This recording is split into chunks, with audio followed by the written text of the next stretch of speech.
I think that athletes train through injury because they're competitors, and I think they want to be part of their team, and they know that if they do get hurt and they have to sit out, that they're no longer kind of part of that team. They kind of get alienated off to the side. Um, I think that the other part of that is obviously being a competitor, especially at the Division I level. Athletes come here to perform sport. They don't come here to hang out. They want to be good at what they do.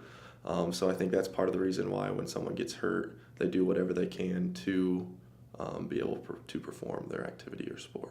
So as an athletic trainer here, we have little packets in the training room, and because we're an athletic trainer, we're not certified to give medication out.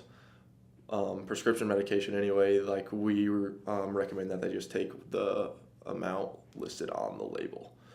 That way we can't get in trouble, it kind of covers ourselves, and then we keep the athletes safe as well. Here at DePaul, the only time that we would use painkillers or prescription painkillers, I guess, is if our physicians thought it was necessary. And in that case, most of the time it wouldn't be an oral medication. Most of the time it's like a corticosteroid or something that's injected into the joint that is injured. Like I said, in the training room, we don't even have that option to give out painkillers unless you want to consider Tylenol a painkiller, but really it's not. So we don't really use it a whole lot here.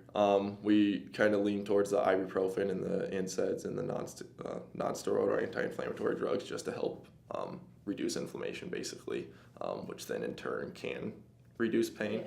Yeah.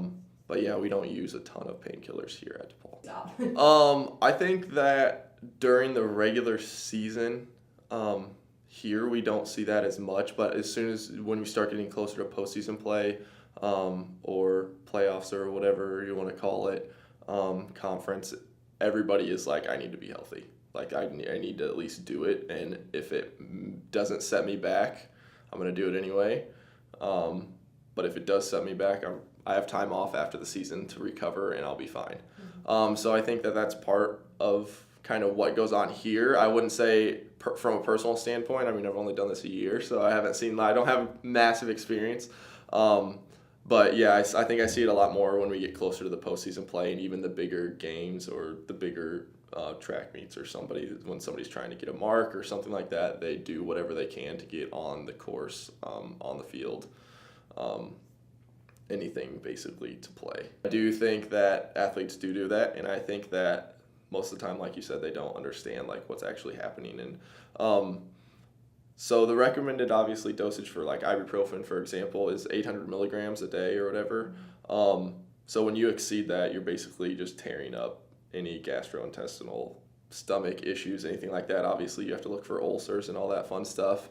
Continual use of that and not taking a break can lead to much more severe symptoms and problems down the road.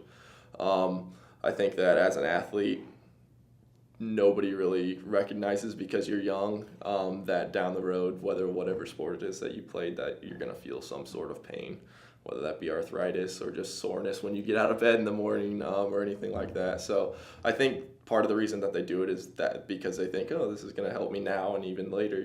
I can't feel anything now, so I probably won't feel anything later, which is not necessarily true. You can't take ibuprofen, you can't take pills your entire life, because then you're not going to be living life like you should or whatever.